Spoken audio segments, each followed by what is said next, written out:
Hey everybody, what's going on? Bahroo and Gothalion here again to talk to you about some interesting news that was included inside of the Handsome Jack or Doppelganger DLC that may be hinting at a new DLC coming, I think, relatively soon. Goth, what do we got here?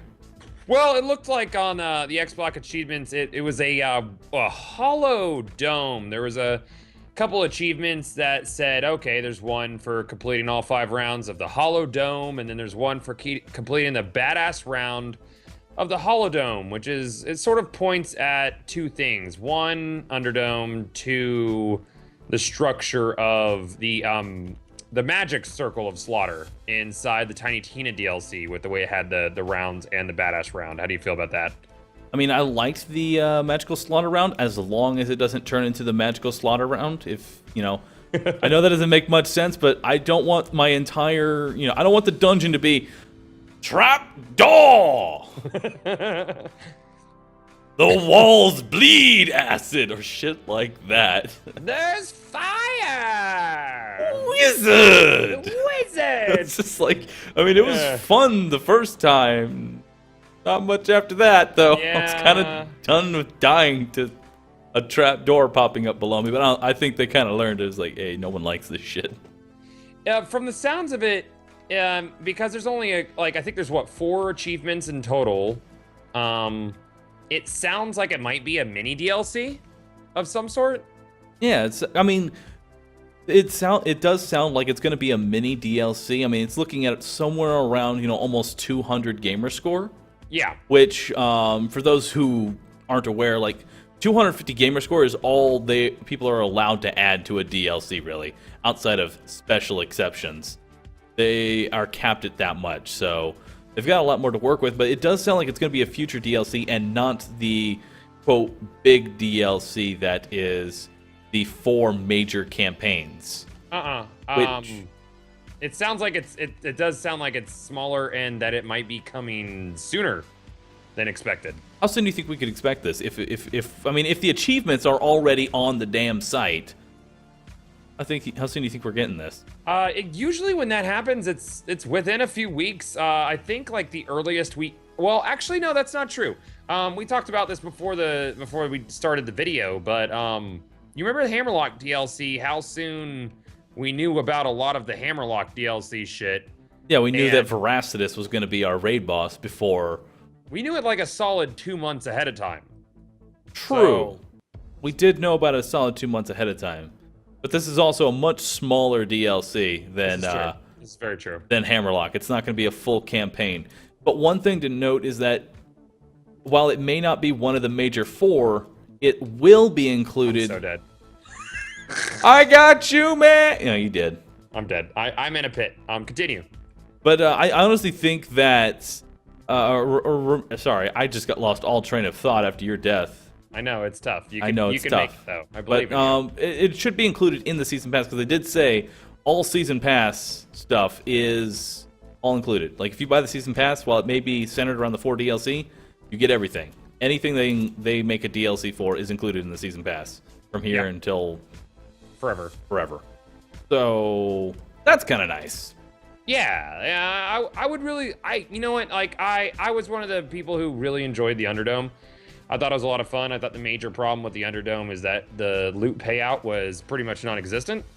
And I would like to see a sort of rebirth of that with different effects. I would like to see Innuendo Bot show up. Innuendo Bot again. So here's a theory, okay? Here's just a theory that it may not happen, but I'd like to see it. Okay, imagine round. Around in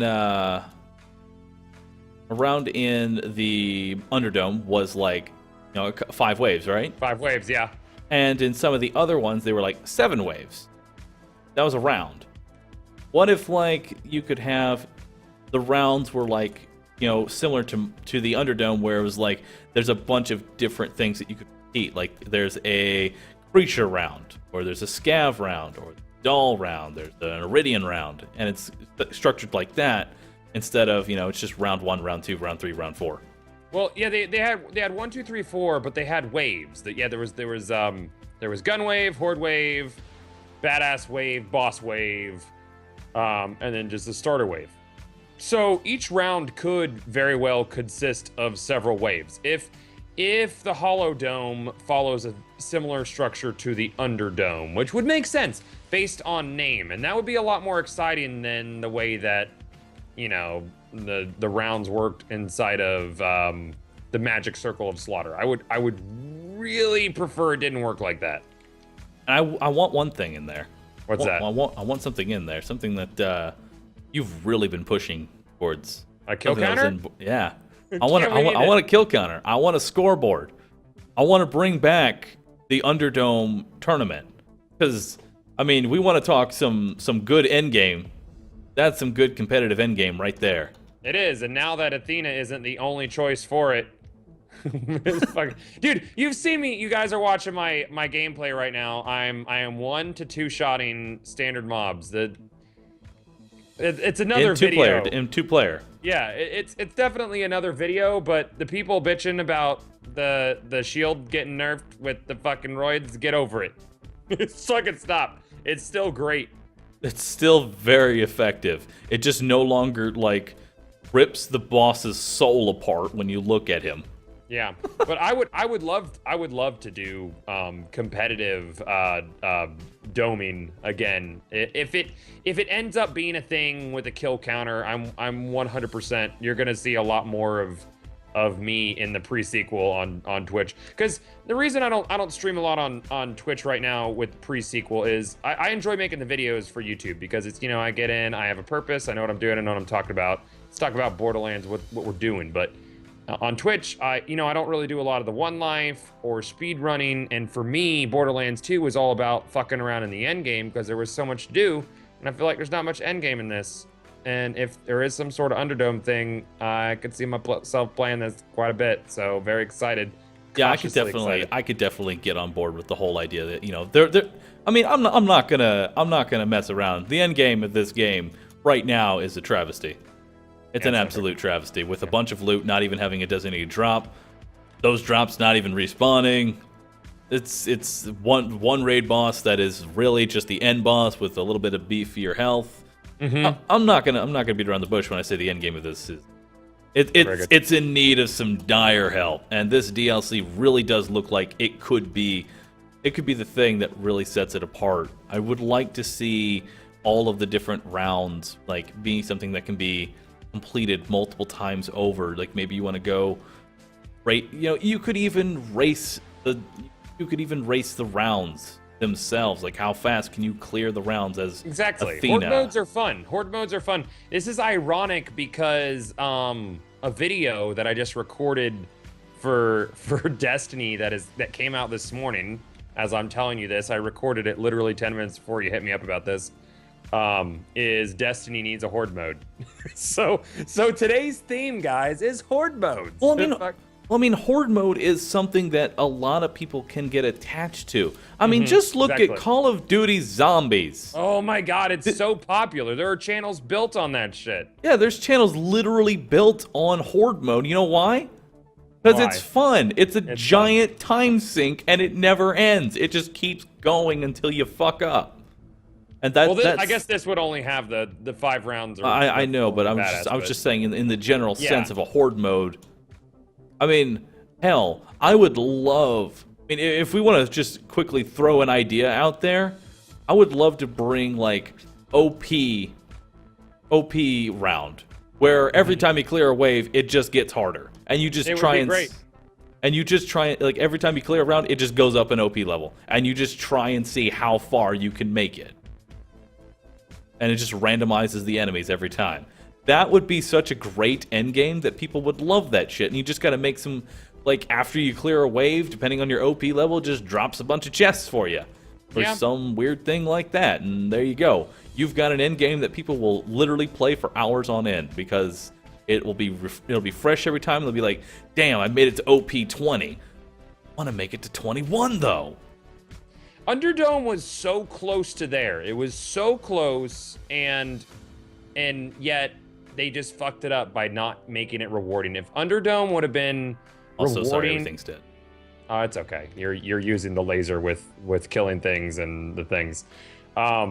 If it just would have had that payout, it would have been there for everybody. Not just I liked it because it was challenging and fun, but Borderlands players across the board like that payout. And if this can do that and bring that sort of fun that the Underdome brought, that I felt it brought, and still have that payout, they could have a winning formula on their hand and really win back a lot of people that just really weren't feeling the pre-sequel. I like the pre-sequel a lot. It just doesn't have the end game that I like from Borderlands, and I really hope that they can fix it with this and future DLC. We did a commentary a month ago, like, can DLC save the pre-sequel? And I think it can. I think it really can. By the way, I just want you to demonstrate the Roid if you can hit him. Okay, Secco, I need to get my shield down. That barely, well, no, I think I got a hit on him. And now you're dead. Don't worry. Everything's gonna be K, man. Don't worry, I have this laser that I'm not even really touching him with.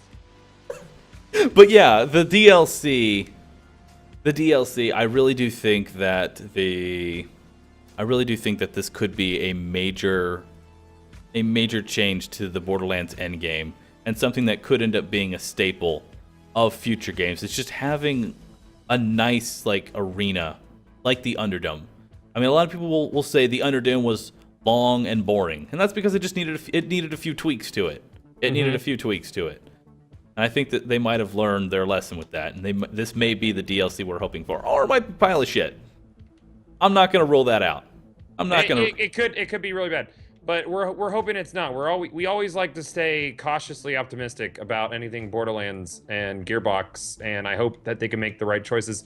I feel like they were maybe just a little gun shy about bringing back a horde mode because Underdome wasn't received well, and maybe they didn't realize why it wasn't received well. But I think this is a good opportunity, and we want to hear how you guys feel about this opportunity for a horde mode. Is this something you could get into, guys who didn't like the pre-sequel as much? Is this something that could bring you back to play, I was blown away by Tiny Tina. They can blow us away with the DLC. They've proven that they can do that. They have the tools available. They just need to actually do it, and we'll see where they go. So let us know in the comment section below everything that we've been discussing. We would love to hear your feedback. What would you do if you end up skipping to the end of the video? Here's the question. If there's one thing you could add to this arena DLC that may potentially be happening, what do you want to see? Why? Yep. Yeah, so that'll pretty much wrap it up for this video, everybody. Don't forget to rate, comment, and subscribe, and we'll see you all later in the Borderlands. Bye. See ya.